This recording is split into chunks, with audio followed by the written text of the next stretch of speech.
আসসালামু আলাইকুম ওয়া রাহমাতুল্লাহি ওয়া বারাকাতুহু। আজ এই মুহূর্তে যারা আমরা নতুন একটি দিন পেলাম, নতুন একটি দিনের প্রথম আলো আমাদেরকে আল্লাহ দেখাইলেন, আমরা বলি আলহামদুলিল্লাহ। কেননা গতকাল রাতে আমাদের মতো অনেক মানুষ ঘুমিয়েছিল, কিন্তু সকাল হওয়ার পরে সকালের এই কিরণ, সকালের এই আলো তারা আর দেখতে পারেনি।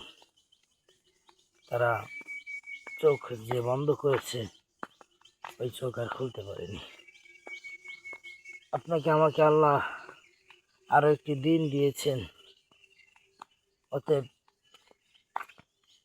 আল্লাহর কাছে শুকরিয়া আদায় করা, নিজেদের জীবনের সকল গুনাহ থেকে মাফ চাওয়া এবং আগামী সময়ে যাতে আল্লাহ রসুলের দেখানো পথে চলতে পারি, এজন্য চেষ্টা করবো ইনশাআল্লাহ।